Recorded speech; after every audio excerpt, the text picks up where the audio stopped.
মোনা। বয়স কত আপনার? 40 বছর। 40। জন্ম জেলা? খুলনা জেলায়। খুলনা জেলা। আচ্ছা, শুরু করেন আপনি। জি, যেখান থেকে বলতে ইচ্ছে করে একেবারে ছোটবেলা থেকে শুনি। জি ভাই, আমি যখন বুঝতে শিখি তখন আমার 4 বছর বয়স। আচ্ছা।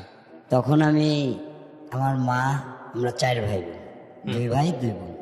আচ্ছা, আমার আব্বা যুদ্ধের সময় খুব খায়, ব্রেনটে সমস্যা হয়ে যায়। আপনি কি সমস্যা, মুক্তিযোদ্ধা ছিলেন উনি? উনি মুক্তিযোদ্ধা ছিলেন, কিন্তু ওনার যে ডকুমেন্টস, উনি যে ব্রাঞ্চে কাজ করছে বা ওনার যে টোকেন ছিল, নম্বর ছিল, এগুলো আমার বড় চাচারা সব আত্মসাৎ করে নিছে কাগজপত্রের সাথে। যাই হোক, ওগুলোর আমাদের দরকার নেই। বাট আমার আব্বা খুব খেয়ে পাগল হয়ে যায়। আমার আম্মা 4টা ছেলে মেয়ে নিয়ে, সে একটা মহিলা মানুষ, জীবনের সাথে যুদ্ধ করতেছে। এমনও দিন গেছে যে সারা রাত পানি গরম দিছে, আমাদের বলছে ভাত হচ্ছে, আমরা ঘুমায় গেছি, মাগার খাবার পাইনি, ঘুমায় গেছি। মা ভোরবেলা উঠে যায়, পরের বাড়ি যায়, খাতা কাপড় শাড়ি টাড়ি ধুয়ে দিয়ে আইসে আমাদের কিছু খুদ না ফুটায় দিল সামনে, আমরা খাইলাম। খুদ সিদ্ধ যেটাকে বলে। হ্যাঁ, জি।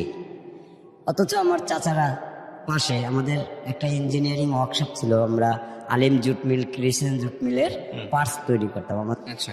তো সেই মেশিনগুলো আত্মসাৎ করে নেয়। আমার আব্বা যে একটা মিস্ত্রি ছিল, তাকে খালি পরিশ্রম করাইতো, আমাদের রেশন দিত। বাট সে রেশনটাও বন্ধ করে দিছে, হ্যাঁ, কিছুদিন পরে চাষিদের পরামর্শের কারণে। আচ্ছা। তখন আমার মা বলতেছে যে এইভাবে তো কিভাবে জীবনযাপন করি। তখন আমার মা শাড়ি বিক্রি করা শুরু করলো। আচ্ছা, তখন বয়স কত আপনার? তখন আমার বয়স মোটামুটি 4 বছর। হ্যাঁ, এগুলো আমি মনে করেন ছোটবেলার থেকে খুব আল্লাহ আমাকে স্মরণ শক্তি দিছে, যে আমি সেই ছোটবেলার কথা আজও আমার চোখে ভাসে এবং আমার স্মরণ আছে। তো আমাদের যখন ওই জায়গা থেকে যে বাড়িটায় থাকি, ওই বাড়িটা বিক্রি করে তারা ওই শহরে চলে আসবে। তো আমার মা বলতেছে যে আমার স্বামী পাগল, আমার 4টা ছোট ছোট বাচ্চা কাচ্চা নিয়ে আমি কোথায় যাব। মাজায় কাপড় দিয়ে দাঁড়াইছে, এলাকার লোকজন বললো তাই ঠিক আছে, ওই পাশে ফ্লোরে একই দাগের জমি, আমরা আমার পুরন বাড়ি 52 দাগে, আমাদের 48 দাগে 364 জমি কিনে দিল, 3 শতক 64 পয়েন্ট। আপনার বাবা তখন কোথায়? আমার বাবা তখন আমাদের সাথেই। আচ্ছা, হ্যাঁ, তখন জমিটা কে কিনে দিল আপনাদেরকে? আমাদেরকে আমার চাচারাই কিনে দিল, 25,000 টাকা দিয়ে 364 সম্পত্তি কিনে দিল। এই জমিটা যার ছিল, সে মেয়ে মার অংশের থেকে 5 শতক প্রাপ্ত, তার থেকে দখল অবস্থায় 364 কবলা বনিয়ে দেয়, আমাদের কাছে বিক্রি করে।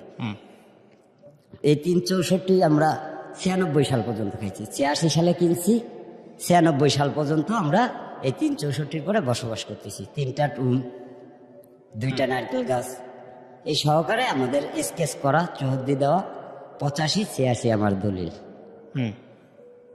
46 দাগ বিক্রি হয়েছে 74 সালে, আমাদের দাগ 48, তাহলে 46 আর 48 বিক্রি হয়ে গেছে, 47 দাগে আছে 2 শতক। এই 2 শতক 87 সালে আমরা কিনছি বোনের অংশ, ভাইয়ের কাছ থেকে এই 2 শতক জমি ক্রয় করে। এখন আমাদের মনে করেন ওই জায়গার পরে সে জোর করে অবৈধ কাগজ প্রস্তুত করে, 143 দ্বারা ভুয়া মিউটেশন করে, ইনভেগেশন ছাড়া 17 লাখ টাকা ব্যাংকে থেকে লোন নেয়, কেডিএর অবৈধ প্ল্যান। আমার আম্মা খুব কান্দাকাটি করে, থানায় কোর্টে ইঞ্জেকশন জারি করা, সত্যের মামলা করছে আমার আম্মা। কানতেছে, অ্যাডভোকেট ডাক দিয়ে নিয়ে চাচ্ছে আপনার আমি ন্যায় পাওয়া দিব। তো আমার মা এখন ওই জমির ভিতরে ঢুকে গেল। এখন আমাদের খাওয়া দাওয়ায়ও কষ্ট, 60 টাকায় ওই শাড়ি বিক্রি করে। বয়স কত তখন আপনার? তখন আমার বয়স 96 সাল। তখন আমার যথেষ্ট পরিমাণ লেখাপড়া করেন ওই সময়টাতে? না, না, আমি ক্লাস 5 পর্যন্ত, হ্যাঁ ওই সময়টায় আমি লেখাপড়া করি, ক্লাস 4-এ পড়ি। জি জি জি। তখন আমার এই 97 সালে, 96 সালে অবৈধ কাগজ প্রস্তুত করে 97 সালে ঘর বাড়ি ভেঙে ছেড়ে দখল করে নেয়, 3তলা বিল্ডিং উঠানোর পরে এখন আমার মা তো ওই মামলায় মুগ্ধ হয়ে গেছে। এখন আমাদের খাওয়ার জোটে না, রান্নাও ঠিক মতন হয় না। ওই কোর্টে যায় 200 দিয়ে আসে, 300 দিয়ে আসে, 500 দিয়ে আসে। এখন সিনিয়র সহকারী জজ আংশিক 2 শতক ডিগ্রি দিছে, যেহেতু আমি যে 2 শতক দখলে আছি সেই 2 শতকের ডিগ্রি দিছে, আর বাকি 164 আমার বাটোয়ারা মামলা করে নিতে বলছিল। এখন মা আমার বড় বোনকে সাতক্ষীরা বিয়ে দিয়েছে, আমার বড় ভাই সে সাতক্ষীরায় থাকে। হ্যাঁ, আমি কানতে কানতে চলে যাই কোথায়, খুলনা ভার্সিটি।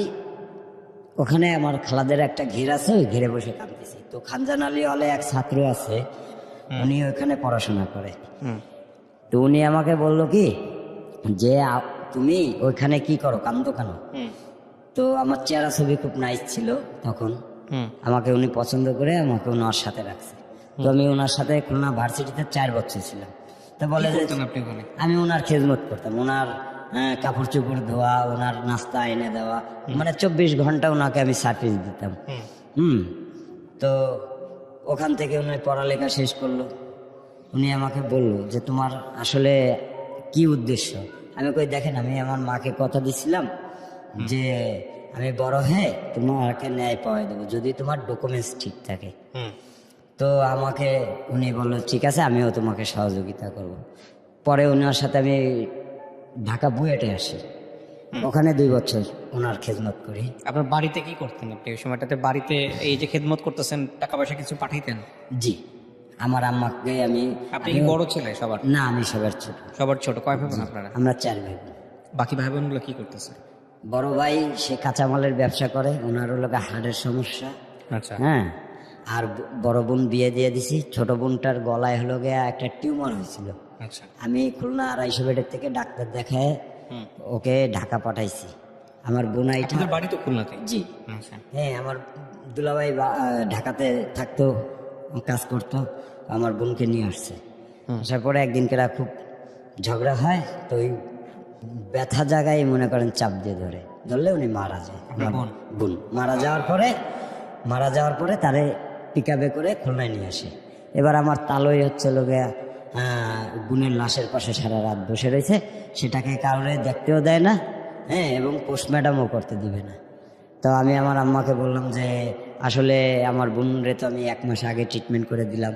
হ্যাঁ, ডাক্তার আশ্বাস দিল যে 1 মাস ওষুধ খেয়ে কি ফলাফল হয় তারপরে আমরা অপারেশন করব। হঠাৎ করে মারা গেল। তো বেশ ভালো কথা, আল্লাহর মাল আল্লাহ নিয়ে গেছে। মা বলতেছে এসে আমার মেয়েরে ফাড়বে চিরবে, এসবের দরকার নেই বাবা, ওর বিচার আল্লাহ করবে। যাক, আল্লাহর পরে ভরসা রেখা হ্যাঁ মাটি টাটি দিলাম। তার 1 সপ্তাহ পরে বোনাই আর একটা মেয়েকে বিয়ে করছে। এখন সে ঘরে যে আমার একটা ভাগ্নে আছে, এই ভাগ্নে এখন বর্তমানে বিয়ে করে আমার মার সাথেই থাকে। আমার মাকে একটা বারান্দায় শোয়াই রাখছে, আর সে ভাগ্না আর ভাগ্নার বউ। ওকে, আপনি যেখানটা ছিলেন, আপনি বলছিলেন যে আপনি তখন ইউনিভার্সিটিতে? জি জি জি, আমি ইউনিভার্সিটিতে যখন কাজ করি তখন আমাকে ওই স্যার খুব আশ্বাস দিয়েছিল যে উনি কি স্যার ছিল না স্টুডেন্ট ছিল? তখন স্টুডেন্ট ছিল। আচ্ছা। বাট যখন উনি পড়ালেখা শেষ করে ফেললো, মাস্টার্স কমপ্লিট করলো, উনি আর্কিটেক্ট ইঞ্জিনিয়ার হলো। হ্যাঁ, উনি নিজেই একটা কোম্পানি খুলে। তো আপনি সারা ইউনিভার্সিটি লাইফ তার সঙ্গে ছিলেন? তার জি জি জি জি জি জি, এবং কোম্পানি খোলায় 16 বছর চাকরি করছি ইঞ্জিনিয়ারিং ফার্মে। আমি মাদারীপুর, শরীয়তপুর, ভোলা, কুষ্টিয়া পৌরসভার মাস্টার প্ল্যান করছি আগামী 20 বছরের পরিকল্পনা উন্নয়ন অধিদপ্তর বোর্ডের digital model Kushtia, digital model Bhola. জি জি জি, ওনার যে ডিপ্লোমা ইঞ্জিনিয়ারগুলো ছিল তাদের খেদমত করা, রোড সার্ভে করা, মোবাইল সার্ভে করা, ড্রোন ফ্লাই করা, এগুলো সবই আমি মোটামুটি কিছুটা শিখছি তাদের সাথে থেকে। যদিও আইমিং মূর্খ, বাট কমার্শিয়াল আমার প্র্যাকটিক্যাল অভিজ্ঞতা। তবে আমার একটা বিশ্বাস ছিল যে আমার আম্মা মোড়লগঞ্জ শাড়ি বিক্রি করতে গেছে। হ্যাঁ, এক দেশের থেকে আরেক দেশে, আমি কোলের পরে এই সমান পেরি কাদার ভিতরে ডাইবে গেছে, তো উঠতে পারে না, আমাকে কোলের থেকে থয়েও না। আধা ঘন্টা ওই পেরি কাদার ভিতরে আমাকে নিয়ে দাঁড়ায় রয়েছে। তো আমার বুকটা ফাইটে যাচ্ছে যে মা আমাকে ছাড়ো তুমি। কয় না বাবা, তোমার গায়ে কাদা লাগবে। তো সেই মার জন্য যদি আমি কিছু না করতে পারি তাহলে আমার এই জীবনটা রাখার চেয়ে না রাখাই বেটার আমি মনে করি। তো আমি চিন্তা করলাম যে আমার আপ টু ডেট ডকুমেন্টস আছে, আমি দখলে আছি। বাট ওনাকে আমি বহুত রিকোয়েস্ট করছি যে দেখেন আপনি মনি, আপনি যদি বলেন যে মনে আমাকে এটা এনে দে, আমি দৌড় দিয়ে এনে দিতে বাধ্য। আপনার সাথে কেন মামলা করব? আপনি দেখেন 2 সাইড বেচা কেনার পরে আছে 2 শতক, আপনি 4 শতকের কাগজ বানাইলে পাবেন না, কারণ ফিজিক্যাল থাকা লাগবে। হ্যাঁ, আপনি আমাদের পরে জুলুম করেন না। পরে উনি 143 দ্বারা যখন ভুয়া মিউটেশন করে, তখন আমি 150 দ্বারা 150 রেকর্ড সংশোধনী মামলা করি। তখন এসিল্যান্ড কমান্ড করে সার্ভেয়ারে যে যায় সরজমিন মাপেন, সে মাইপে আমাকে স্কেচ করে দেয় না, নায়ক রিপোর্ট দেয় না। তাহলে আমি তো সব জায়গায় খরচ দিছি, তাহলে আপনারা গেলেন স্পটে, হ্যাঁ আপনারা কাজ করলেন, অথচ আমাকে রিপোর্ট দিচ্ছেন না, তাহলে আমি রায় নেব কীভাবে? তখন সার্ভেয়ার ওই ওনাকে বলে যে ওর সাথে একটা রিকোজিশন করেন। তো উনি রিকোজিশন কি করলো, পরের দিন আমারই এলাকার বড় ভাই তাকে দিয়ে আমাকে জানে মেরে ফেলানোর চেষ্টা করে। তো মাথার পরে হাতুড়ি দিয়ে বাড়ি মারে, তো আমি ওইটা ঠেকাতে যাই, আমার এই হাতটা ভেঙে যায়। প্লাস এর আগেও একবার আমাকে ধরে নিয়ে গেছিল পাইক গাছা কয়রা ডাকাতরা, এই যে পার রক কেটে দিছে, মানে আমি ঠেলা দিছি, রকটা কাটতে পারিনি, বাট চাপাড়ির কোপটা রেখে গেছে। আমি নদীর ভিতরে লাফ দিছি, নাক হাত পা ছেড়ে দিয়ে ভাসতে ভাসতে মনে করেন এরকম 7-8 মাইল পথ ভাসতে গেছি। তারপরে উঠে আমি দৌড়াতে মেন রোড পাইছি। আর এই জমিটা কোথায়? জমিটা খুলনা। মানে কি এটা কি প্রপার জমি, শহরের জমি? জি। এই জমির দাম কত? 1 শতক সম্পত্তির দাম 15 লাখ টাকা। ওনার ভিতরে গেছে আমার 1 শতক 56 পয়েন্ট, ভূমি অফিস মাইপে দিছে। এই 1 শতক 56 পয়েন্ট নিয়ে ঝামেলা নাকি পুরো জমিটা নিয়ে ঝামেলা? এখানে আমার 3টা প্লট আছে, যেমন 48, 49, 50 3 দাগে। আমার মার নামে রেজিস্ট্রি পাওয়ার রয়েছে 2 শতক। 21 সাল পর্যন্ত খাজনা দেওয়া, ভূমি অফিস মাইপে দিছে। 1 শতক 8 পয়েন্ট আমার দখলে, 92 পয়েন্টের পরে 2 রুম উঠাই রাখছে। হ্যাঁ, ওনার কাগজে আছে 5 শতক, উনি 6 শতক গিরে বসে রয়েছে। ইনার লোকে আছে 2 শতক, উনি 3 তলা বিল্ডিং উঠাই রাখছে 364। ওনার দলিলে আছে 4, ফিজিক্যাল আছে 356, RS আছে 364।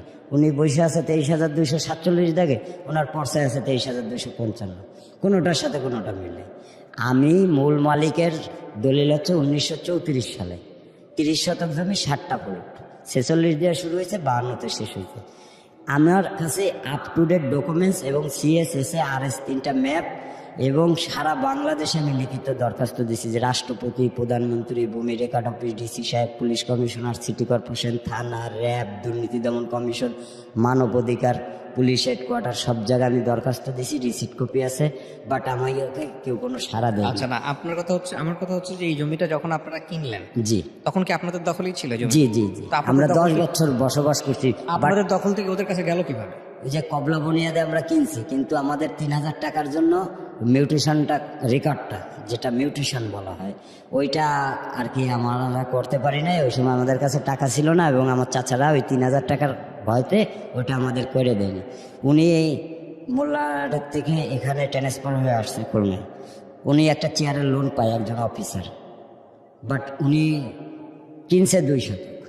এখন ওনার এখানে যদি বিল্ডিং করতে হয়, লোন পাস করাইতে হলে, তাহলে 364 লাগবে। 3.5 শতকের নিচে KDA প্ল্যানও দেয় না, ব্যাংক লোনও দেয় না। তো উনি আপনাদের জমি থেকে দেখাই দিয়েছে? হ্যাঁ, এটা ইনভেগেশন ছাড়া 17 লাখ টাকা লোন নিছে। KDA অবৈধ প্ল্যান, আমি KDA-তে কমপ্লেনও দিই। সে বলে যে তুমি ওই আংশের সত্যের মামলার আংশিক ডিগ্রি স্টে দিয়ে আসো।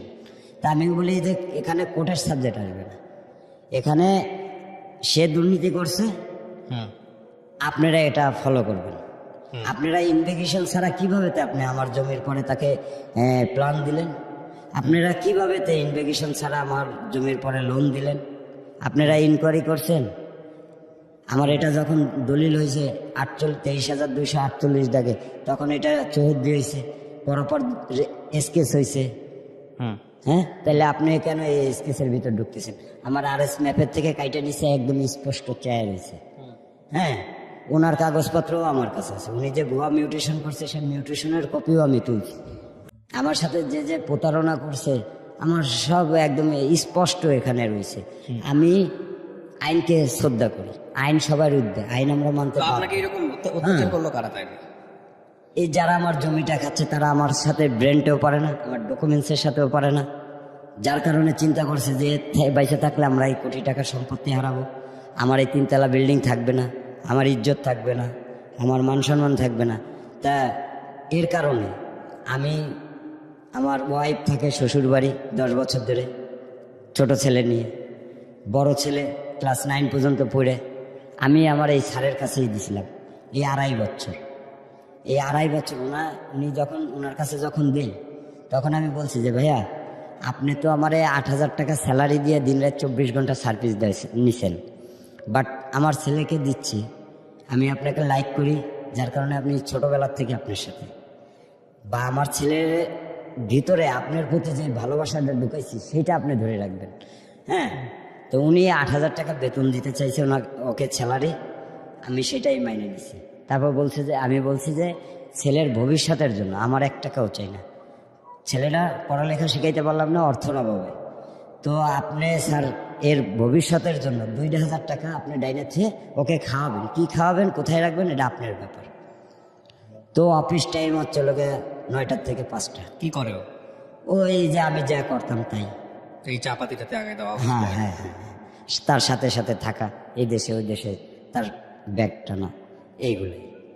হ্যাঁ, এখন এখানে যাও, তখন ওইখানে যাও। হ্যাঁ, তার ঝাড়বাতির ব্যবসা আছে, তার ডেভেলপ হোমটেক্স, হ্যাঁ ডেভেলপার।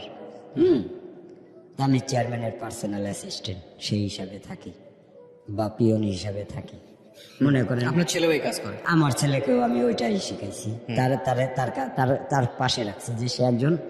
তো আপনাকে যখন এইসব করলো, মানে আপনাকে যে শারীরিকভাবে অত্যাচার করলো, এরপরে আপনি কি করলেন? নদীর মধ্যে ভেসেছিলেন, তারপর? হ্যাঁ, তারপরে আমি উপরে উঠে আসি, আমার করে এক লোক চাচা দেখা আমাকে এইভাবে ধইরা তাড়াতাড়ি মনে করেন মেন রোডের সাইডে নিয়ে আসে। তখন আমি ওই চাচার কাছ থেকে ছুটে যাই, কারণ তাকেও আমার বিশ্বাস হচ্ছে না, এরকম একটা অনুভূতি হচ্ছে।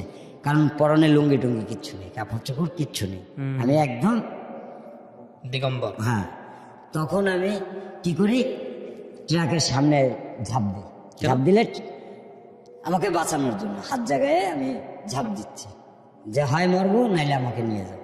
তখন আমাকে নিয়ে ওই ট্রাকওয়ালা গাড়ি থামায় আমাকে উঠাইলো, উঠায় সব বিস্তারিত বললাম, পায়ে রক্ত, উনি গামছা দিয়ে বাঁধলো, বাঁধলে একটা বড় মার্কেটের মতন ওইখানে আমাকে সাইড করে আমাকে আগে খাওয়ায়। আমার প্রচণ্ড খিদা লাগছে, তখন আমার ওই কালো ভুনা দিয়ে গরুর মাংস দিয়ে আমাকে উনি পেট ভরে ভাত খাওয়ায়। হ্যাঁ, তারপরে ওনারা একটা পুরান লুঙ্গি দেয় আমাকে পিনতে, আমি সেটা পিন্দি। পরে আমার ধুলাইখাল, ঢাকা ধুলাইখালে উনি কন্টিনেন্টালটা ওখানে মাল নামবে, উনি আমার ওখানে নামাই দিয়ে 200 টাকা দেয়, কয় তুমি এই দিয়ে একটা গেঞ্জি কিনো 100 টাকা দিয়ে, আর 100 টাকা দিয়ে তুমি তোমার গোপন স্তরে চলে যাও, যেভাবে তো হোক। তখন আমি এই আইসে এই ফকিরাপোল ভ্যান গাড়ি চালানো শুরু করি, মানে এলাকা ছেড়ে দিলেন? এলাকা ছেড়ে দিছি। হ্যাঁ, জীবনের ভয়? জীবনের ভয়ে ছাড়িনি, কারণ এখানে ছাড়ছি এই কারণেই যে আমি আমার মাকে কথা দিছি। মা কই তখন? হ্যাঁ, মা তো বাড়িতে। মা বাড়ি? হ্যাঁ, মার পরে আপনাকে যে মাঠটা দিল, এটা কি আপনার বাড়ি থেকে নিয়ে গিয়ে? বাড়ি থেকে কত দূর? বাড়ি থেকে সামনে একটা মোড় আছে, এতিমখানার মোড় বলে এটাকে। ওই এতিমখানার মোড়ে আমাকে নিয়ে প্রথমে, যারা মারছিল এদেরকে চিনতে পারছেন? উনি আমার এলাকারই বড় ভাই, উনার এর আগের দিন চিংড়ি, গলনা চিংড়ির মাথা বড় বড় এগুলো কিনে ওনার বাসায় আমি আগুয়ে দিয়ে আসছি। তো উনি আমাকে খুব ভালো জানে, পরে এসে আমার কাছে মাপ চাইছে যে ভাইয়া তুই আমারে ভুল বুঝিস না, আমারে তো আসলে 50,000 টাকা দিছে আর মদ খাওয়াইছে, আর এই কাজটা না করলে আমার ক্ষতি করবে। যাই হোক, দুষ্কৃতী তাদের সাথে একটা রিকোজিশন করে আমাকে জানে মাইরা ফেলানোর। হ্যাঁ, পাও কাটাইছে, এটা ডাক্তার দিয়ে কোনো রকম আমি করছি, কারণ এটা রক্ত কাটে নাই, কিন্তু হাতটা আমার 2 টুকরা হয়ে গেছে। তারপরে কি করলেন? হ্যাঁ, এটা আমি সদর হাসপাতালের থেকে মানে যখন ভেঙে দিছি আমি, তখন দৌড় দিয়ে আইসে, উনি আমার কাছে তো টাকা পয়সা নেই, আমি তো গরিবের ছেলে। হ্যাঁ, তো আমি দৌড় দিয়ে আইসে তখন এসিল্যান্ডের কাছে গেছি, মেহেদি হাসান নাম। তো উনি আমাকে 1,000 টাকার একটা নোট বাই করে দিল, যে বলে যে তুমি শিগগিরই যাই ব্যান্ডেজ করো। তখন আমি এই দৌড় দিয়ে যাই ওখানে গেলে ওখান থেকে আবার আমাকে পাঠায় আবার 1 কিলো দূরে, যে আপনি যাই আগে এক্সরে করে আসেন। পরে আমি এক্সরে করে আসলাম, আসার পরে আমার এই পুরো হাতটারে টাইনে ধরে ব্যান্ডেজ করে দিল। ব্যান্ডেজ করে দিয়ে বললো 40 দিন রাখবা। তা 25 দিনের পরেই দেখের ভিতরে চুলকায়, আমি খুলে ফেলছি। হ্যাঁ, খুলে ফেলার পরে খুলে ফেলার আগে আমারে আবার ধরে নিয়ে গেছে, মোটর সাইকেলে বসায় নিয়ে গেছে। আমার বাড়ির পাশেই হচ্ছিল আমার ছোট বোনের শ্বশুর বাড়ি। ছোট বোনের যে ননদ, সে হলো খুব ভয়ঙ্কর। সে ছোটবেলায় আমার একবার গলা চিপে মেরে ফেলাতে গেছিল। তো উনি হচ্ছে লোকে ওই যে জমিটা খাচ্ছে ওনরা পুরোটাই জাল দলিলের পরে খাচ্ছে। এদের কোনো এক টুকরো সম্পত্তি নেই, এরা পুরোটাই জাল দলিলের পরে খাচ্ছে। মূল মালিক হচ্ছে লোকে এসি রেকর্ডের মালিক। আপনি মামলা করেন, মামলা থেকে কি বলছে? মামলা থেকে ওই যে সিনিয়র সহকারী জজ আংশিক ডিগ্রি দিছে 2 শতকের, বাকি 164 বাটোয়ারা করে নিতে বলছে। বাটোয়ারায় যে আমাকে প্রাথমিক ডিগ্রি দিছে, যেহেতু ওখানে এই যে বিবাদী চেঞ্জ করে দেওয়া হয়েছে। 48 দাগের জমি নিয়ে গেছে 47 দাগের মালিক, ওখানে 1 নং বিবাদী বানাইছে 46 দাগের মালিকরে। তাহলে 46টা 47 ডাঙ্গায় 48-এর জমি নিতে যায় না, তাহলে উনি কেন 1 নং বিবাদী হবে? এখানে অ্যাডভোকেট একটা জোক সাজেশন করছে। পরবর্তীতে যখন অ্যাডভোকেটের কাছে জিজ্ঞেস করতে গেছি, সে আমাকে বলে ওদের টাকা আছে, তোমার টাকা আছে? তা আমি তো টাকার জন্য তো, টাকাটা তো পরের সাবজেক্ট আসবে, আমি তো ন্যায়ের জন্য আপনি আমাকে ডেকে নিয়ে আসছেন, আমি তো আপনার কাছে সাইডে আসিনি। তো আপনি সত্যের মামলায় রাইট যেটা প্রাপ্য সেটাই আপনি লিখলেন, সেটাই করলেন, মূল মালিকরে আপনি 1 নং বিবাদী বানাইলেন। এখানে এসে যে দখল সূত্রে আছে সে হবে 1 নং বিবাদী, আপনি সেখানে পাশের দাগের মালিকরে কেন বানালেন? হয় হ্যাঁ, আপনার ওখানে বাড়িটারি আছে কিছু? জি, আমি দখলে আছি 2 শতক 8 পয়েন্ট, আমি ছাড়িনি। যেভাবে তো ভেঙে চুরে নিয়েছে ওইভাবেতেই ফেলাই রাখছি। আপনার বৃক্ষ তোমার নাম কি ফলে পড়েছে, আমি 5-এর বইতে একটা ছড়া পড়ছিলাম যে আসমানিদের দেখতে যদি তোমরা সবে চাও, রহিম বাড়ি রসুলপুরে যাও, বাড়িতে নাই পাখির বাসা ভেন্ন পতার ছানি, একটুখানি বৃষ্টি হলে গড়িয়ে পড়ে পানি, তারই তলে আসমানিরা থাকে বছর ভরে, পেটটি ভরে পায় না খেতে বুকে কখান হার, সাক্ষী দিছে অনাহারে কদিন গেছে তার। তো বৃক্ষ তোমার নাম কি ফলে পরিচয়, স্পটে গেলে দেখতে পারবেন যে আমার মা একাকী একটা মহিলা, যে চোখে দেখে না, চলতে পারে না, সে কিভাবে তার জীবনটা চালাচ্ছে। সে বয়স্ক ভাতার জন্য গেছে, তার বয়স দিয়ে দিয়েছে 40 বছরের কম, অথচ তার 70 বছর বয়স। যারা এগুলো ডিসিপ্লিন পরিচালনা করে তাদের কারণে আমরা ক্ষতিগ্রস্ত। তোমার বাড়ি এখানে ওই 2 শতক জমিতে কে থাকে আপনার? আমার আম্মা থাকে আর আমার ভাগনা আর ভাগনা বউ থাকে। হ্যাঁ, আর আপনার তাহলে পাওয়ার কথা জমি কতটুকু? আমার 364 পাওয়ার কথা, ওয়ারিশ সূত্রে আমি 3 শতক 64। 3 শতক 64 পয়েন্ট। এটা হলো বাবা কতটুকু? 2 শতক 8 পয়েন্ট। 2 শতক 8 পয়েন্ট আপনার দখলে নাই কতটুকু? 1 শতক 56 পয়েন্ট। এই 1 শতক 56 পয়েন্টের জন্য আপনি লড়াই করতেছেন? শুধু এই 1 শতক 56 পয়েন্ট না, এর পাশে আবার এর সাথে আরো 2টা প্লট আছে। হ্যাঁ, ওই প্লট কি আপনার নাই? আছে, 1 শতক 8 পয়েন্ট আমার দখলে আছে, ভূমি অফিস মাইপে দিছে। আর ওই 92 পয়েন্টের পরে 2 তলা উঠাই দিয়েছে। আপনি আমাকে জাস্ট বলেন যে আপনার জমি কতটুকু, দখলে কতটুকু, দখলে নাই কতটুকু? আমার জমি 3 দলিলে 11.5 শতক, আমার দখলে আছে 2 প্লটে 3 শতক 16 পয়েন্ট, একটাই আছে 1 শতক 8 পয়েন্ট দখলে। সব মিলায় কত আছে? সর্ব মিলায় 3 শতক 16 পয়েন্ট আছে দখলে। আর বাকি আপনার? আর বাকিটা বেদখল। বেদখল? জি। তো বেদখল তো প্রথম তো আপনার পুরো জমিটা আপনাদের কাছেই ছিল, তাহলে তো এরা উড়ে এসে জুড়ে বসে নাই, হুট করে উড়ে এসে জুড়ে বসে? হ্যাঁ, হুট করে জুড়ে এসে তখন বসছে। আপনারা বাধা দেননি কেন? আমরা তো বাধা দিচ্ছি সব সময়। ওই যে ওসি সাহেব বলে যে খায় এসে কয় চাচি আল্লাহ রেখুন, বান্ডিলেরটা পকেটে ইঞ্জেকশন জারি চলে, যেখানে ইঞ্জেকশন জারি করা সেখানে তো নিষেধাজ্ঞা, সেখানে তো কাজ চলার কথা না। সে ভরপুর সে 3 তলা উঠাচ্ছে, তাহলে এখানে তো আমাদের মূল্যায়ন নেই। যেহেতু বাপ পাগল, মা 60 টাকায়, তো আমরা ছোট মানুষ, তখন আমরা কি করতে পারি বলেন?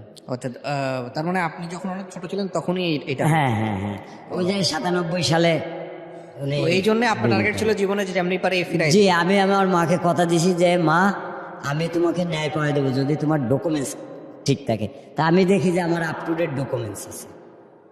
মেয়ে মার অংশ থেকে 5 শতক প্রাপ্ত, তার থেকে দখল অবস্থায় 364 কবলা বনিয়াদে বিক্রি করে গেছে। এই সম্পত্তি নেওয়ার মতন তো কোনো ম্যান নাই, যেহেতু এসকেস হয়েছে 14 দিয়েছে। আমার দলিল 85-86, আর যে খাচ্ছে তার দলিল 87-96। তাহলে আমার এত জিনিস বোঝেন, তো বিভিন্ন টার্ম ইউজ করতেছেন, এগুলো কি আপনি এই কোর্ট কাছারি করতে করতে দৌড়াদৌড়ি করতে করতে শিখছেন নাকি? স্যার, আমি শিক্ষিত লোকের সাথে থাকিয়ে 6 বছর আমি ওনার কাছ থেকে অনেক কিছু শিখছি। হ্যাঁ, কিভাবে মানুষের সাথে চলতে হবে। বলতেছেন জমি, আমি এই 4 আমি নিজেও জানি না, এই যে নাম জারি, ডিগ্রি জারি, অমুক জারি, তমুক জারি। আমি যখন আমি আমার মার কাছ থেকে কিছু পেপার পাইলাম, তখন এই জমির মূল মালিক থাকে হলো মোংলাপটে। উনি মোংলাপটে দারোয়ানির চাকরি করে রিটায়ার্ড হয়েছে। ওইখানে উনি ওই মোংলার নদীর ওই পারে বানিশান্তা, ওইখানে উনি জায়গা কিনে ওইখানে উনি থাকে। ওনার 2 ছেলে, একজন পুলিশ, দুজনেই পুলিশ কমিশনারের গাড়ি চালায়, বাট তাদের খোঁজ খবর নেয় না, যে ওখানে যে আমার বাপ আছে, আমার মা আছে, হ্যাঁ, তারা খোঁজ খবর নেয় না। পরে যখন আমার এই জমি, যে চাচা আপনি 2 শতক জমি 4 শতক কিভাবে বিক্রি করলেন? কয় বাবা আমি 2 শতক জমি বিক্রি করছি, 30,000 টাকা দেওয়ার কথা। আপনার এই বিষয়গুলো আমি খণ্ড খণ্ড ভাবে পাচ্ছি, আমি আসলে খুব ধারাবাহিকভাবে পাচ্ছিও না, সেটা আমি পাবো না আমি বুঝতেও পারছিলাম, কিন্তু গল্পটা খুব গুরুত্বপূর্ণ এই কারণে যে হ্যাঁ, আমি 4 বছর আদালতে দৌড়াইছি, মোহরি আমাকে কাজ শিখাইছে, এই মোহরি শিখে সাথে এগুলো রাখছে। বুঝছেন। জি, মোহরি আমারে বলছে যে তুমি এইভাবে তো যদি দৌড়াও, কোর্টের রিটটা পর্যন্ত হা হয়ে থাকে, যে কোন সময় ক্লায়েন্ট আসবে আমি টাকা নেব। হ্যাঁ, আসলেই সত্যি কথা। আমার টাকা দিয়ে ইলিশ মাছ কিনে নিয়ে সে ভাইজে খায়, সকালবেলা এসে করছে যে খুব স্বাদ হয়েছে ইলিশ মাছটা, একদম পদ্মার ইলিশ, আর আমি রাত্রেবেলা কাঁচামরিচ দিয়ে ভাত খেয়ে ঘুমাই। হ্যাঁ, এটাও বিষয়, কিন্তু তারপরে আইন পক্ষে থাকা সত্ত্বে আমার মামলা খারিজ হয়ে গেছে। আমি ডাইরেক্ট সাবজজ অনে, যখন আমি ভূমি অফিসে 150 রেকর্ড সংশোধনে মামলা করছি, তখন আমাকে এসিল্যান্ড বলছে যে সিনিয়র সহকারী আমাদের উপরে, সে যখন একটা আংশিক ডিগ্রি দিছে, আপনি এই ডিগ্রিটা স্টে দিয়ে আসেন। স্টের জন্য আমি সাবজজ অনে যাই, গেলে পরে আমার ওই নথি ঘুরতে থাকে, খালি ডেট হয়। তখন আমি আদালতে ডাইরেক্টলি হাত উঁচু করছি যে হুজুর এই আদালতে আমার কিছু বলার আছে। কয় তুমি কাঠ করে ওঠো, যে হুজুর আমি তো আইনকে শ্রদ্ধা করি, আইন মানতে বাধ্য। আইনের পরে শ্রদ্ধা রেখে আমি আপনার আদালতে মামলা করছি, আমার মামলা নম্বর 103-15, আমি তো এই মামলায় ক্ষতিগ্রস্ত হয়ে যাচ্ছি। কয় ঠিক আছে আমি জানি না, তা আমি একটা দোতরফা সূত্রে শুনানির ডেট পেলাম। জি হুজুর, আপনি ন্যায়ের স্বার্থে মর্জি হোক। হ্যাঁ, তো উনি মানে দুইজনের কাছেই আইন চাইছে, মামলাটা চলবে কি চলবে না। এখন বিবাদী 11D 7 অর্ডারে আর্জি খারিজ চাইছে। আমি অর্ডার রুল 2 দিছি যে এক জমির বিষয়ে 2 ডিগ্রি কেন, 100 ডিগ্রি হোক, ন্যায় না পাইলে ন্যায়ের সাথে আমি আবার মামলা করতে পারি। বাট আইন আমার পক্ষে ছিল, তারপরেও যে কোনো একটা যোগ সাজেশনের মাধ্যমে মামলাটা খারিজ করে দিছে। খারিজ করে দিলে আমি তখন জেলা জজে যাব। এর ভিতরে ভূমি অফিসে যখন আমি যাই বললাম যে এই ঘটনা, আমার তো স্যার মামলাটা খারিজ করে দিছে। কচ্ছে আসলে পয়সাওয়ালা লোকের সাথে পাড়াটা কষ্টকর, সো তুমি ঠিক আছে আমি সার্ভেয়ার নিয়োগ দিচ্ছি, নায়ব নিয়োগ দিচ্ছি, তারা মাইপে আসুক, তারপর দেখি কি করা যায়। তো তারপরের দিন তো হাত ভেঙে দিল, আমি আবার স্টে পিটিশন দিয়ে স্টপ করে থুয়ে আসছি। 2014 সালে মিস কেস 8-14 আমি দাখিল করি। 3 মাসে রেকর্ড সংশোধনীয় মামলা 90 দিনে নিষ্পত্তি হয়। আজও পর্যন্ত সেটা নিষ্পত্তি করতে পারি না। তাহলে আমি কিভাবে আমি জমি পাবো? আমার জমি নিচে সরকারি কর্মচারীরা, তারা দুর্নীতি করার কারণে, 9-6 বানানোর কারণে সেটেলমেন্ট, যেখানে বর্তমান জরিপ আমার RS এর পরে উনার নাম বসাইছে, উনার RS এর পরে আমার নাম বসাইছে। 2 ফ্লোরে জমি হচ্ছে 5.5 শতক, 2 দলিলে হচ্ছে 7.5 শতক হয়। আর 2 শতক কোথা থেকে বোঝাবেন আপনি? আমার দলিল আগে আমারটা বোঝা, তারপরে যাই থাকলে উনি পাবে। দলিলটা কার আগে হয়েছে? আমারটা আগে 85-86, ওনারটা 87-96। তাহলে আমার 2 আপনার দলিলের মালিক আর ওর দলিলের মালিক কি, জমির মালিক কি? ভাই আর বোন। ও আমি বোনের অংশ কিনছি, উনি ভাইয়ের অংশ কিনছে। আচ্ছা, ওয়ারিশ কামও আছে, সে মার দলিলও আছে, বাপের দলিলও আছে। 1934 সালের থেকে এই পর্যন্ত যে কয়টা দলিল হয়েছে সব আছে। কে কিনছে আগে? আগে আমরা কিনছি, পরে উনি কিনছে। কত বছর ধরে এই মামলা লড়তেছেন? 2001 সালে থেকে, মানে 98 সালের থেকে মামলা শুরু হয়েছে। 98 সাল থেকে মামলা শুরু হয়েছে। এটা এখন কি অবস্থা আছে? এখন ওই ভূমি অফিসের রায় স্টে পিটিশনে রয়েছে, স্টক করা রয়েছে। আর ওই যে সিনিয়র সহকারী জজ আংশিক 2 শতক ডিগ্রি দিয়ে রাখছে। বাটোরা মামলা যে 164 পাওয়ার কথা ছিল, ওখানে অ্যাডভোকেট দুর্নীতি করার কারণে ওখানে আমি ক্ষতিগ্রস্ত হয়ে প্রাথমিক পাইছি। মানে কোনো রেজাল্ট কি আসছে নাকি আরো? না, কোনো কিছুই পাইনি, সব জায়গায় প্রতারণা। হ্যাঁ, এটা কি শেষ কার্যক্রম নাকি চলতেছে এখনো? এখন এখানে আমাকে হাইকোর্টের একজন ব্যারিস্টার, সে আমাকে পরামর্শ দিল যে তুমি এটা খুলনা জেলা জজ করতে হবে তোমার। হ্যাঁ, আপনি এটা করার প্রিপারেশন নিচ্ছেন? এখন আমি এটা নিব কিভাবে? আমি তো ওখানে গেলেই আমাকে মনে করেন মুরগির ছাড় মতন ধরে মেরে ফেলবে। কেন? হ্যাঁ, কারণ দেখেন ওনাদের অর্থ আছে, ওনাদের ক্ষমতা আছে। কোনো মামলা হয়েছে এই জমি কেন্দ্রিক দৌড়াদৌড়ি করতে গিয়ে? আপনার নামে কোনো মামলা হয়েছে?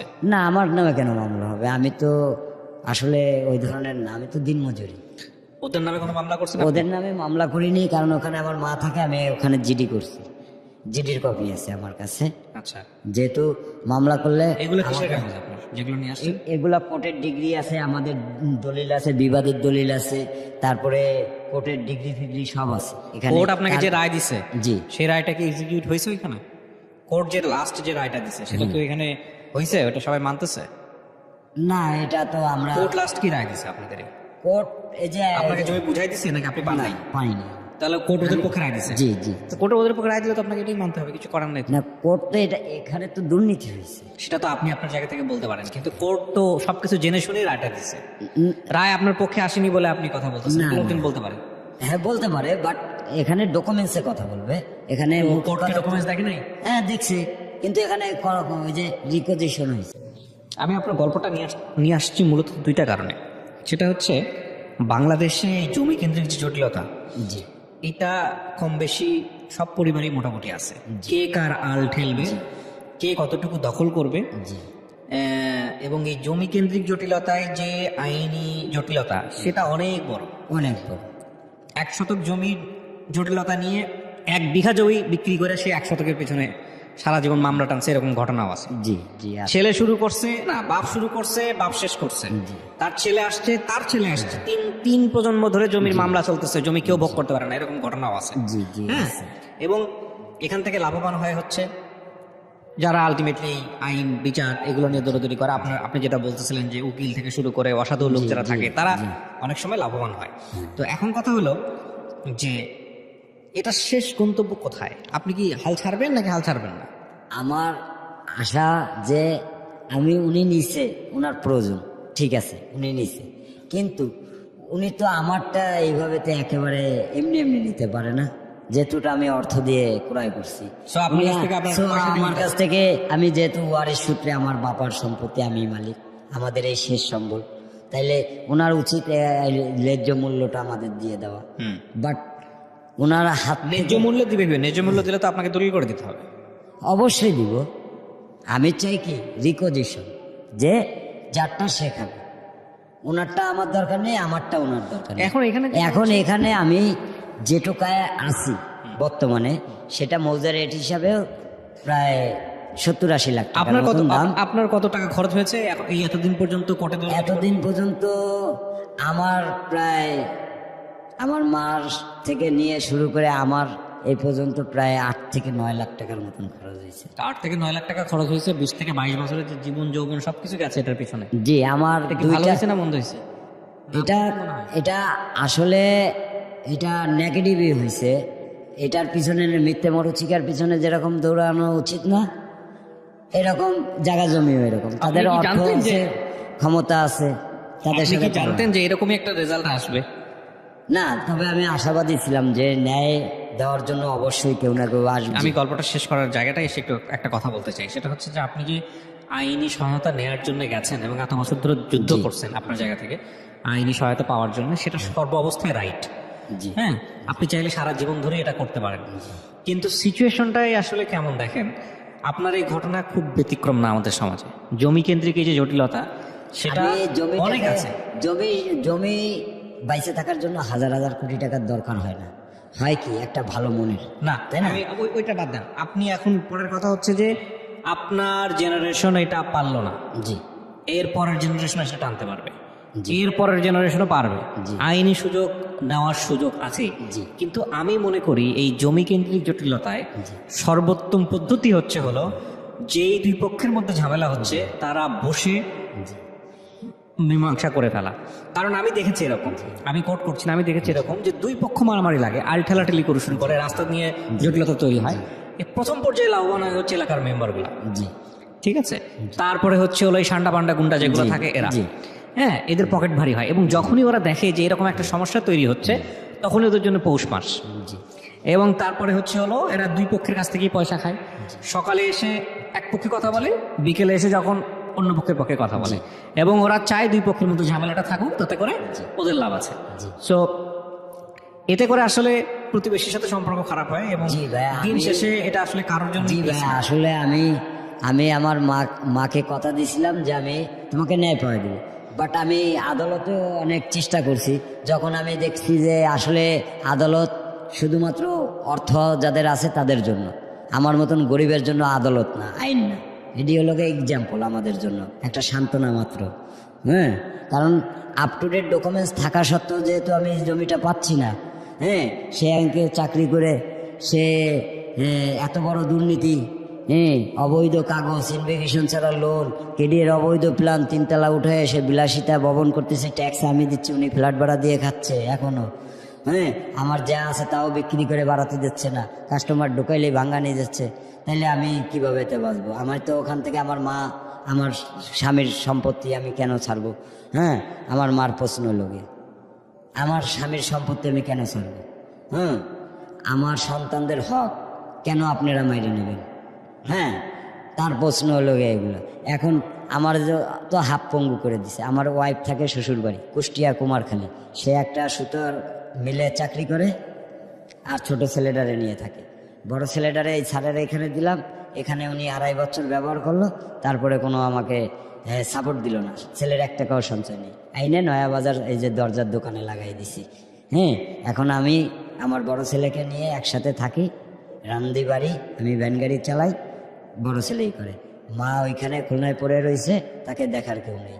তো আমরা যা আছে আমাদের বাদ বাকি ওইগুলো যদি বিক্রি করে বেরোয় যেতে পারতাম তো মনটাকে বুঝতে দিতে পারতাম।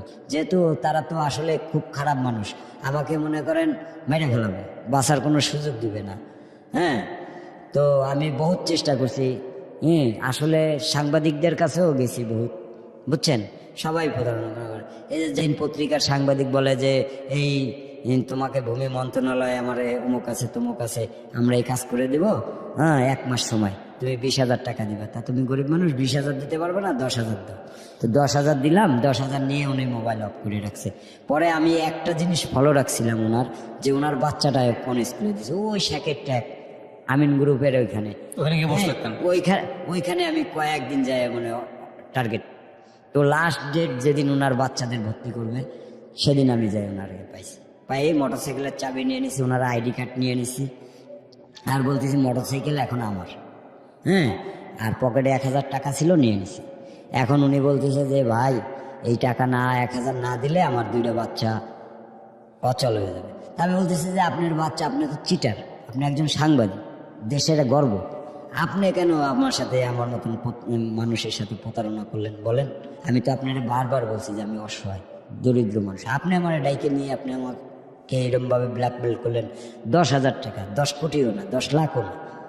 তো আপনি তো 10,000 টাকা, আপনার তো প্রতি মাসে মোটরসাইকেলের তেল ভরতে লাগে, আপনার একটা মোটরসাইকেল দিয়েছে 8 টিয়ার, আপনি এটা পাঠা চালাইলেও তো আপনার রিজিকের ফয়সলা হয়ে যায়। আপনি চাকরি করেন, আপনার ফ্ল্যাটে থাকেন, আর আমি থাকি কোথায়, বস্তিতে, খাই কি 50 টাকা। হ্যাঁ, আমার হাতটা ভাঙ্গা, আপনি দেখে আপনি আমার টাকাগুলো কিভাবে খেলেন? আমি লাভের পরে টাকা এনে দিছি আপনারে, আজও আমি জ্বলতেছি সেই টাকার জন্য। পরে উনি তো খুব হাত পাও ধরতেছে, পরে আমার ভিতরে একটা মায়া এসে গেছে, আমার লাইফ নষ্ট হয়ে গেছে, 2টা বাচ্চার লাইফ নষ্ট করে লাভ নেই। আজকেরা ভর্তি না করতে পারলে আর ওনার বাচ্চারা ভর্তি হবে না। আমি দিলাম 1,000 টাকা আবার ফেরত দিলে, পরে ভর্তি করলো, করার পরে আমায় বলি যে চলেন মতিঝিল, চলেন আমার সাথে, মোটরসাইকেল চলেন। উনি ঠেইলে ওনার বাসার ভিতরে নিয়ে গেল মোটরসাইকেল থুয়ে, এবার আমার হাত পাও ধরতেছে, করতেছে। আমি কই আমি ইচ্ছা করলে আপনার কাছ থেকে এখন 10 লাখ টাকা নিতে পারি, আর নাহলে আপনার লাইফ নষ্ট করে দিব, আমি আপনার সন্তানদের কাছে আপনার ছোট করে দেব, আপনার ওয়াইফের কাছে ছোট করে দেব। পরে ওনার বাইরে দিয়ে টাকা নেয়, আমার টাকা দেয় উনি, আর ওনাকে বলছি যে আপনি 100 বার ইনুস দোয়া করতে হবে, যেহেতু আপনার এখন বিপদ, একমাত্র আল্লাহ পাক রব্বুল আলামিন ছাড়া আপনাকে কেউ সহযোগিতা করতে পারবে না। হ্যাঁ, তারপরে বলছি যে আপনার বাচ্চার মাথায় হাত দিয়ে বলেন যে আপনি জীবনে কোনোদিন হারাম শুয়োর খাবেন, পরিশ্রম করে খাবেন আমার মতন। আমি যে আমার এই সম্পত্তিটা খাচ্ছে, যাদের কারণে আমার লাইফটা নষ্ট হয়ে গেছে, আমার 2টা বাচ্চা আজকে রাত, হ্যাঁ কেউ বলবে না যে 2টা আমার বাচ্চা। কারণ আমি একটা কারণ আপনাকে শেষ করি, সেটা হলো কিছু কিছু জায়গায় আমাদেরকে আমাদের সীমানা বুঝতে হয়।